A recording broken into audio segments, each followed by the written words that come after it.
So certainly initially, the stress with the unknown, associated with the unknown of this, was definitely a factor in all of our work, and you could feel it. I'm not going to lie; it was a palpable thing in the department initially.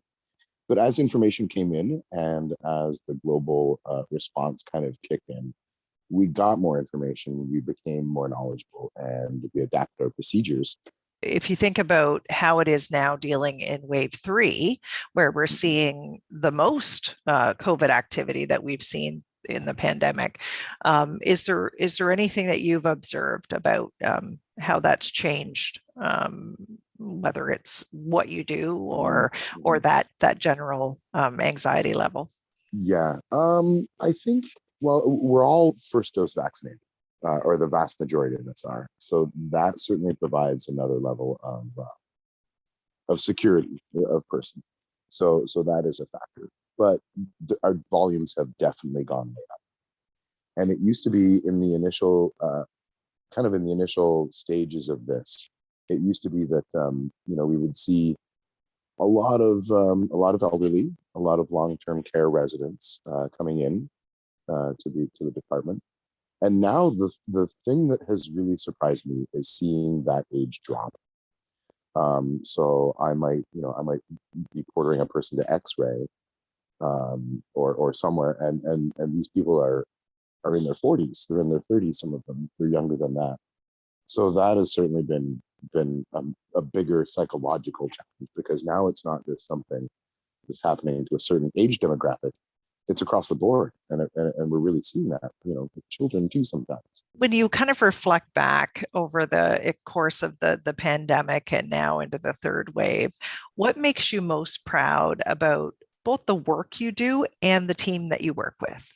One of the things that I've always loved about being an HSR is, even though everyone in the department or everyone in the hospital is busy, we're all very busy.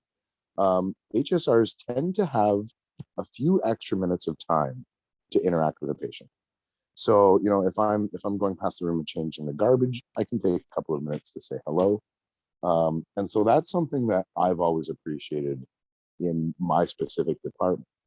That hasn't changed. So, and we use that to kind of, like, it's a balm for ourselves as well, right?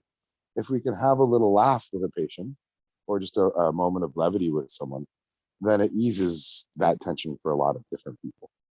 So that is a definite benefit. We've all kind of pulled together, and there are moments when I'll be flying across the department with like 3 bags of linen and 2 garbages, and I'm thinking to myself, I've got to get the curtains to for that room, but I want to run the UV light cleaners, because we have those now, which are a huge benefit. But I'm thinking, I want to run the UV lights over here, and I know they're using them in ICU in room 13, and I've got to go over there and I've got to stock that chest tube cart, because I know they use that. And so you've got all that flying through your head, and you see a nurse going past you, and maybe she's got some medicine in her hand, or maybe she's got some blood she's got to hang, and you can see her gears doing the same thing.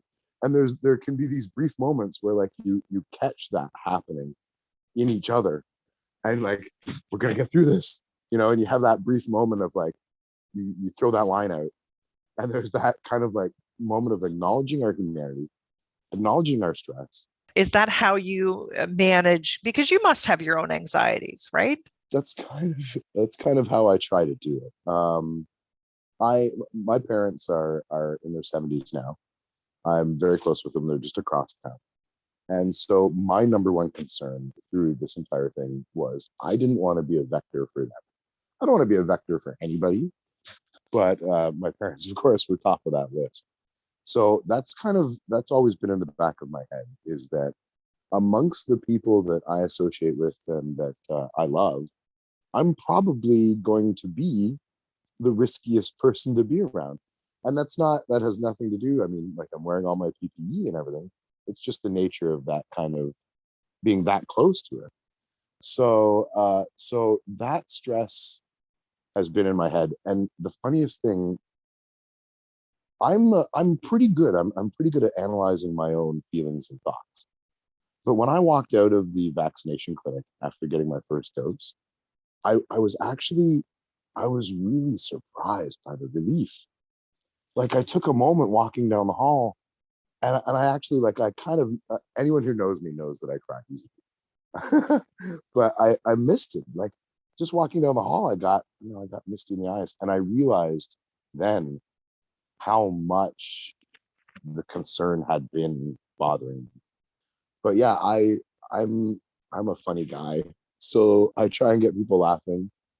But it's also just about acknowledging a coworker's humanity, and just recognize that we're all in this together. It's tough for everybody. Laugh when you can, and make those connections when you can to other people, and just say, hey, like you've been flying around this department today. Like you're doing a great job, and I appreciate you. And it's funny, like people will, it sometimes it shocks them, because I don't think that we get that very often. And it's not a criticism of anyone or anything. We're just people, and we're all trying to get through our days. And the higher the tension, the less chance that we might have to reach out like that. That's But right. but it's funny, I'll say like, I really appreciate the work you did today. And I've had people stop and kind of have to like get it in, they kind of do a little, and then they say, thank you so much. And it's there's a genuine, like, heartfelt response to that. Yes. And that's when I know that I hit the right person. Right? Like they needed that today.